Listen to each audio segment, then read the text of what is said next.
Isso aqui que a gente vai ver agora da piscina, é garantia ou é vida útil? E a gente tem essa imagem de baixo, né? A gente trouxe ela. Mostra ela caindo na piscina depois. Mostra os carros embaixo.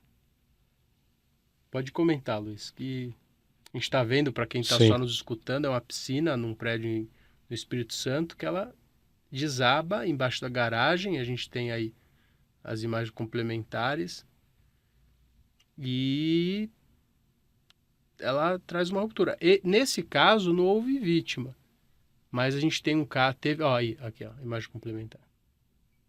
Você está passando, imagina você está passando ali, indo para o elevador, saindo do elevador, morre, né? Fora a enxurrada. Fora enxurrada. E deve ter tido, ó, o carro, pode ter tido problema com o carro. Sim. Essa imagem, esse registro, na verdade, ele é muito impactante em dois sentidos, né? Aparentemente é um condomínio, onde esse condomínio tem pouca idade, então dá para verificar ali pela imagem de cima da piscina que tem um revestimento em tese bem cuidado, né? Não aparenta assim ter manchas, não aparenta ter um desgaste. Então aparentemente era bem cuidado. E aí recai, né, a pergunta se é uma vida útil ou se é uma garantia. A vida útil, novamente, relacionada à manutenção. E a garantia pode ser desde o Código de Processo Civil, o Código de Defesa do Consumidor, ou as garantias previstas por norma ou pelo manual, né? É muito relativo. Nesse caso em específico, a gente tem a famosa norma de desempenho, que é a 15575, em que fala um pouquinho de estrutura. Ela não fala muito de piscina, mas fala de estrutura. Por que isso, Luiz? Porque basicamente o fundo da piscina é a estrutura ali do subsolo. Então a gente tem uma vida útil estimada, média de 50 anos, às vezes até mais, enfim, pode variar. Ah, Luiz, quer dizer que um condomínio chegou aos 50 anos, eu vou demolir e construir outro? Não. Aí que vem as manutenções, para perdurar aquela vida. Apesar de ser um condomínio novo, esse fator muito provavelmente não está ligado a uma vida útil, mas uma questão de execução.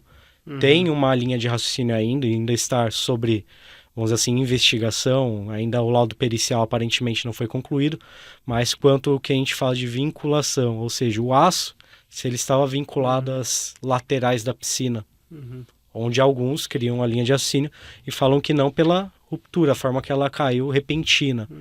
Então, fato este se comprovado é muito mais relacionado a uma questão de garantia por ser um vício oculto do que em si uma vida útil do empreendimento. Perfeito, Luz. E a minha pergunta é a seguinte: comprei uma unidade nesse prédio, ou sou síndico desse prédio, quero ficar em dia aí com minhas obrigações, minhas responsabilidades. Como é que eu evito uma situação dessa? Eu tenho uma cartilha que eu costumo falar, mas eu quero ouvir aí a sua opinião para a gente discutir. Tem um fator muito importante recente, tá? Teve a alteração de uma norma, que é a nossa norma de manutenções, que é a 5674. Essa norma agora ela foi revisada e já foi, no caso, publicada no final de janeiro, onde no anexo B dela tem um item muito importante. Apesar do síndico receber aquele condomínio, fazer todas as manutenções que até então ele acha que são obrigatórias, ou ele vai levando uma ou outra conforme a experiência, vamos dizer assim, do dia a dia dele, hoje essa norma determina no anexo B que é obrigatório se ter um plano de manutenção com registro em ata, em Isso assembleia. está na 1680 também, né? Na manutenções, reformas. A de reformas ela está vinculado ao registro dessa reforma. E aí essa norma 5674... Que tão pouco acontece, né? Tão não, pouco, dificilmente. A não ser que você encontre naqueles prédios comerciais ou prédios maiores, você tem esse cumprimento. Mas a minha pergunta Exatamente. é outra. Como é que o síndico evita esse tipo de situação? Você está dizendo pela norma de desempenho. Eu digo que na Assembleia de Instalação, antes do recebimento das áreas comuns, que também é uma coisa que eu gosto de discutir, porque a lei não impõe o recebimento formal das áreas comuns. A partir do momento em que, eu gostei do seu termo, que o engenheiro é a mãe do condomínio, o síndico é o pai do filho. Exato. Em que momento que o prédio é parido e o síndico assume a criança, esse momento no direito, no condomínio, ele é conhecido como Assembleia de Instalação. Então, assim, a partir do momento da Assembleia de Instalação, a construtora, que era a pessoa jurídica responsável por aquele condomínio passa a ter um representante legal de uma pessoa não jurídica, a gente já discutiu isso aqui, que é o síndico. Então, o síndico precisa se precaver dessas situações. Primeiro que é uma situação interessante, que não existe formalmente, desconheço, você pode complementar ou divergir, é esse o objetivo. Sim. Não existe na lei a obrigatoriedade de recebimento de áreas comuns.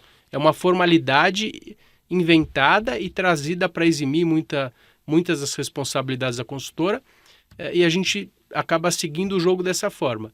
Mas como é que entendo que o síndico deva proceder?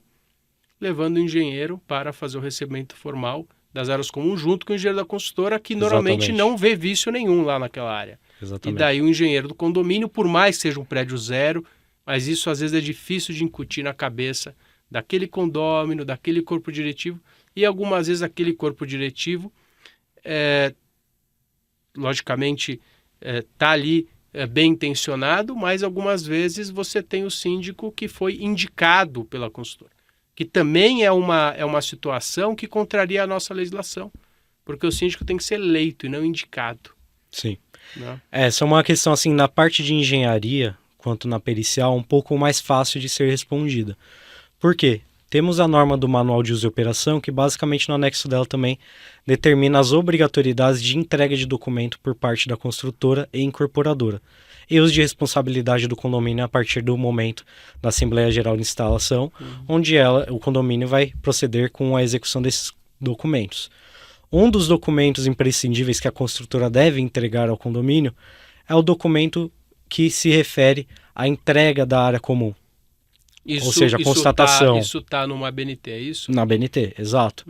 Então, via de regra, por norma, a construtora ela deve entregar este documento, comprovando que entregou em condições aceitáveis para uso, manutenção e operação. Mas não existe uma formalidade para esse recebimento. Para recebimento, não. Exato. Essa é uma...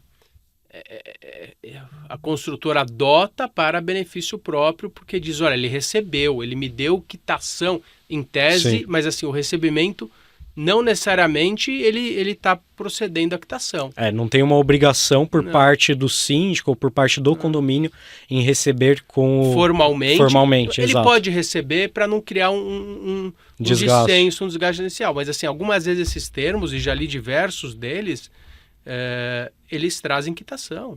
Não é um simples entrega de área comum, é uma quitação. E assim, eu já fiz recebimento de área junto com o engenheiro e com o síndico, que na verdade são canteiros de obra. Sim. Né? Inclusive tem uma matéria que fala sobre a possibilidade do condomínio recusar a instalação a entrega das áreas. A instalação do condomínio. Tem até uma frase que a gente costuma utilizar, que é um pouco polêmica, né? Que a equipe de obra ela não entrega a obra, ela abandona. Isso. Exato. Então, literalmente, quando vamos receber, seja pelo condomínio ou entregar pela construtora, que também tem alguns casos, a obra ainda está inacabada. Tanto que algumas construtoras adotam um prazo de 90 dias, que a gente chama de 30, 60 e 90, para terminar essa obra depois de estabelecida, né, a AGI. E por que ele quer entregar correndo? Porque ele tem um prazo legal, ele tem um contrato de compra e venda, Exatamente. tem uma tolerância de 180 dias, que ele já está ultrapassando. Então ele vai lá e entrega. E outra situação, ele só pode cobrar o condomínio depois que ele entrega.